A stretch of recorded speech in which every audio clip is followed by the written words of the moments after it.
જય શ્રી કૃષ્ણ મારા પ્યારા વ્યુઅર્સ. મારો મોબાઈલ નંબર છે 9987463722. મારી ચેનલને લાઈક શેર સબસ્ક્રાઈબ જરૂર કરજો.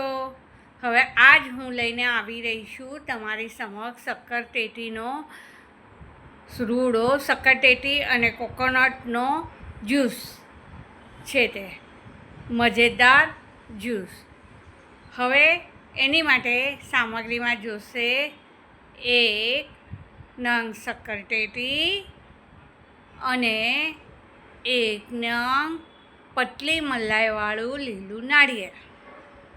બનાવવાની રીત: સર્વપ્રથમ શક્કરટેટીને ક્લીન કરીને સુધારો અને પછી એના મિક્સરમાં ગ્રાઇન્ડમાં કરો.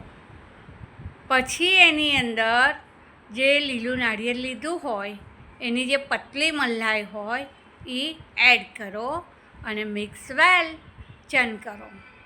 અને પછી ચન થઈ જાય એટલે એની અંદર કોકોનટ વોટર એડ કરો.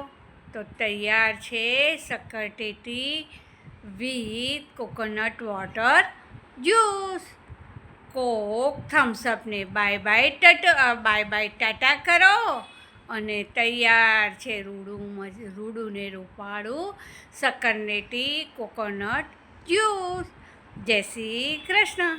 હવે બીજું દાંતને હેલ્ધી બનાવવા માટે લઈને આવી રહી છું હું તમારી માટે સુંદર મજાનો મંજન.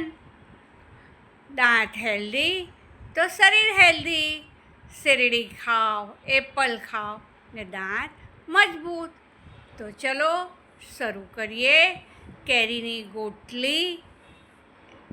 ગોટલી, કોલસા, કપૂર, મીઠું અને લવિંગ, આ બધી સામગ્રી એની અંદર જોશે.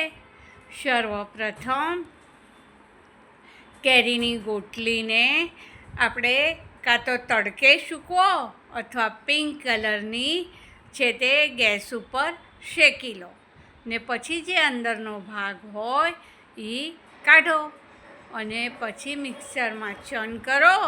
પછી એની અંદર એડ કોલસો પણ કરો. કોલસો, મીઠું છે તે કપૂર, આ બધું મિક્સ વેલ કરો.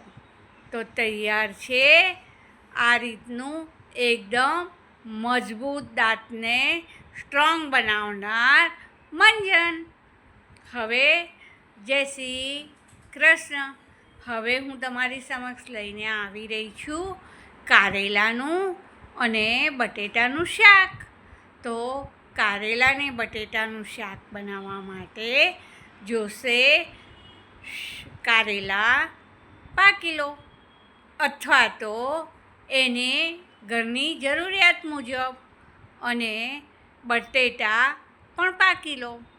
હવે કારેલા કડવા છે પણ એના ગુણો ઘણા બધા છે. તો બટેટા, કાજુ કિશમિશ, મીઠું, મરચું, ચણાનો લોટ 1 ટેબલ સ્પૂન, તલ, આ બધી સામગ્રી જોશે. સર્વપ્રથમ કારેલાની છાલ કાઢીને એને કુકરમાં 1-2 સીટી વગાડીને અને પછી એની અંદર જે 2 ફાડા કરીને સંભાર ભરાય એ રીતના કુકરમાં સીટી વગાડજો. બટેટાને પણ એવી રીતના બોઇલ કરજો અને પછી કુકર ઠરી જાય એટલે એની અંદર જે સંભાર તમે ચણાનો લોટ, તલ, મીઠું, મરચું, હળદર, આ રીતના જે તમે મિક્સ કર્યું હોય એ કારેલાની અંદર ભરી દો સંભાર.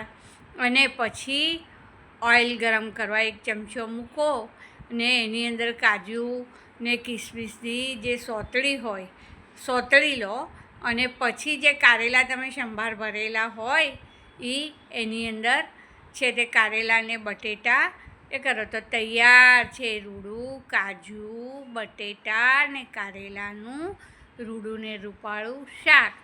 હવે તમે દાળ બનાવો ત્યારે પણ એની અંદર 1 કારેલો એ કરો તો ડાયાબિટીસમાં ને બધામાં એકદમ સરસ રીતના તમારી હેલ્થ રહેશે. હેલ્થને એકદમ બહુ સુંદર બનાવો. તમારે જે માણસ હેલ્ધી હોય એને બહુ સરસ છે.